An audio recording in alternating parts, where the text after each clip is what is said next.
The last few movies that came out for the DCEU were monumental bombs for Warner Brothers, with The Flash itself probably being the worst flop for the studio history. And I'm not talking just in the DCEU, but just movies in general for Warner Brothers.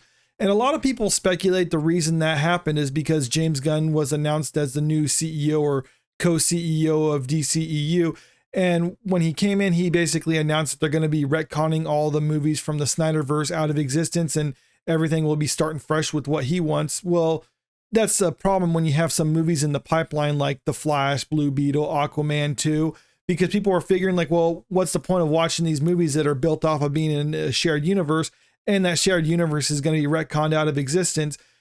Now, if I'm going to be completely fair to James Gunn, though, DC didn't have a great track record, and that was why they're bringing in James Gunn to kind of retool things to begin with. But still, him coming in and announcing that you can just disregard all the movies coming forward is not really a good thing to actually announce to the audience prior to that.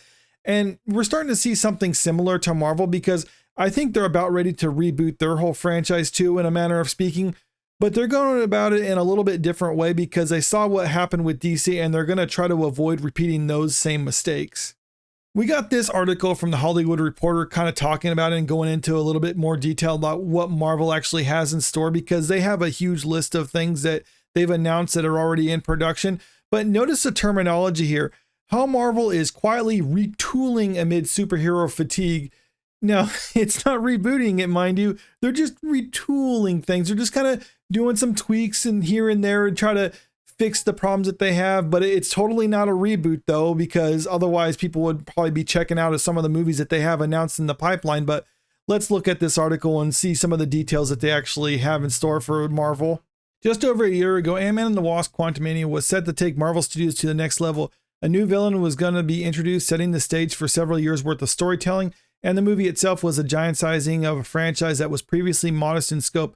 Instead, the Peyton Reed-directed movie heralded a year's worth of missteps, box office blunders, and PR nightmares. If you rewound time a couple years, it would have been unheard of to see a huge string of box office flops like this for Marvel, but that has been the case, and even the people at the studio have said that they kind of got complacent and were almost feeling like they were entitled to make billion-dollar movies, hence why they were spending multi-hundreds of millions of dollars on basically any type of movie that they can put out there, and that hasn't been the success for them like it used to be. And they're blaming superhero fatigue, but I don't think it is what they claim it to be, which is to suggest that people are just tired of superhero movies.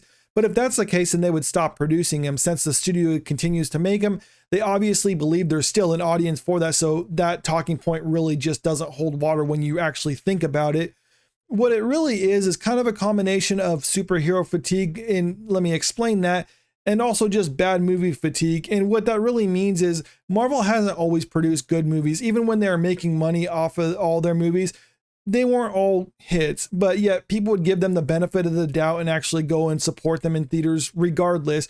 And that's not really the case anymore. People are only willing to support movies if they're actually a good movie. And if they're not producing good movies, then people will just stay home. And that's what they were doing this last year. But unfortunately for Marvel, they kind of got into a groove of how they're producing their movies. And now they have to change course because what they've been doing isn't really going to suit them anymore. And they need to actually do something else if they want to try to bring back their audience. Just this month, Marvel made their official announcement of their Fantastic Four cast. And some of the names in that, like Pedro Pascal as Reed Richards or Vanessa Kirby as Sue Storm, were names that were already rumored to be cast for those roles. But now we got the official confirmation on that. And when they made that announcement, they also released a Fantastic Four image of the cast. And in that image, it was kind of a 1960s aesthetic. And that led a lot of people to think that the movie is going to be set within the 60s, which is kind of interesting considering that's when the comic book was first published. But there are some greater ramifications for the MCU as a whole if that's the route they're actually going to go with Marvel's first family. They also released the trailer for the upcoming X-Men 97, which is a new animated series for Disney Plus, and it's a continuation off of the 1990s X-Men the Animated Series. There's been some controversy surrounding comments from one of the creators of that or the showrunner of that, but they might not necessarily be what a lot of people are saying they are. I made a video on my channel talking about it. I don't want to go into a lot of details. You can check that out if you actually are interested in what I had to say about that. These new things are kind of a little bit different than what we've seen coming from Marvel in the past. And same with the upcoming Deadpool, which is bringing the character of Deadpool from the Fox universe to the MCU. And a lot of people are saying that this is Marvel trying to change things up because what they've been doing in the past wasn't working for them. These public-facing movies come as studio boss Kevin Feige recalibrates the creative direction behind the scenes. Some of the changes that they're actually been doing or that they announced that they're going to be doing are basically bringing in different writers to help kind of polish up the scripts for some of the things that they're delaying the production on or delaying the release of. They had to clean up the messes, it says here, from the wake of Jonathan Majors getting convicted of his assault charges against his ex-girlfriend. Now, that was one of the things Disney held off on, basically abandoning Jonathan Majors, but that's not a good sign for them when they were trying to build up the future of the franchise around the Kang character. And this last week, they also made the announcement that they're going to be dropping the Kang Dynasty from the Avengers movie. They haven't announced yet what they're going to change it to, but obviously they're retooling everything in the wake of all that because, you know, you set up this guy to be the next big bad guy for the MCU and you can't use him anymore. So, or you have to figure out something else. On the TV side, Marvel has been reorganizing its operations to allow for greater control from showrunners, a move made after the critical failure of the expensive Samuel L. Jackson spy series Secret Invasion.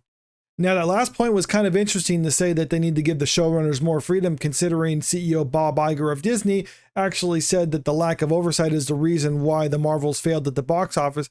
But maybe one will make the argument that the movies and the TV shows are a little bit different. But I do find it strange that in one sector, they would actually say they need to have more oversight, while in the other one, they say they need to give the creatives more freedom, because it doesn't seem like you should have one and the other. It seems like you should have one or the other, but I don't know, that's just what I think about all this. Execs are not calling it a reboot, not even a soft one, but more of a creative retooling. It's no secret that since the 2019 Avenger Endgame, the company was asked to scale up in an unprecedented way to feed its fledgling streaming service Disney+. And that is just a bad decision on the part of the executives like Kevin Feige or Bob Iger, because they just thought like, oh yeah, we just want to make more content for our streaming service so we can double, triple, even in some cases quadruple the amount of stuff that we're putting out without having any substantial changes on how we actually produce this content. Maybe that would work if you brought in talented writers and directors who can operate independently of studio oversight.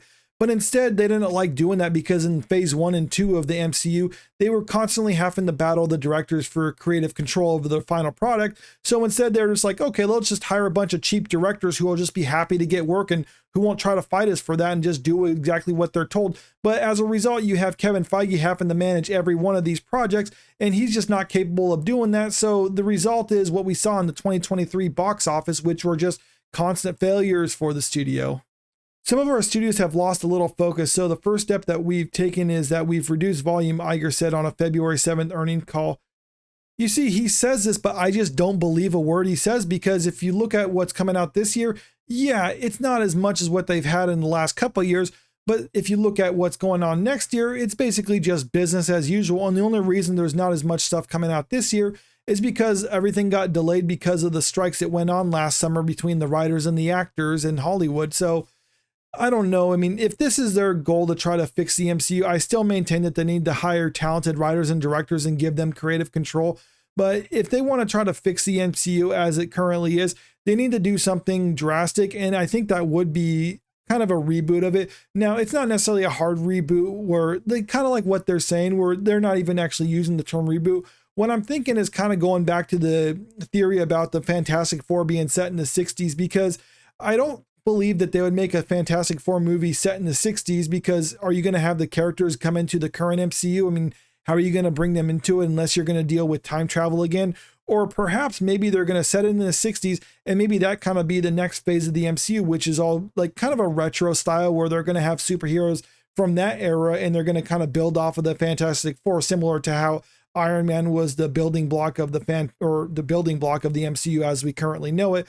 And they're not necessarily going to get rid of the contemporary MCU, but they're going to be focusing on the past MCU until they can kind of get their footing again. And maybe they'll try to find some way to bring it all together in the near future or whatever. But either way, I don't think this is going to be enough to save the MCU, or at least it's not going to save the MCU in that it's going to bring it back to the levels of Avengers Endgame, because that definitely was the peak of superhero movies. And I'm not necessarily saying they're going to go away entirely, because just like the Western, it's not going to go away entirely. I think what we're seeing with superhero movies is just kind of the era where people are still going to produce them and they're still going to be made, but they're just not going to be the box office sensation that they used to be. And every once in a while you'll have a real good one, and every once in a while you'll have a crap one. But if they're trying to go back to the heydays of the MCU, then I don't really think there's much that they can do about that, because I think those days are done and it's going to have to move on to something else.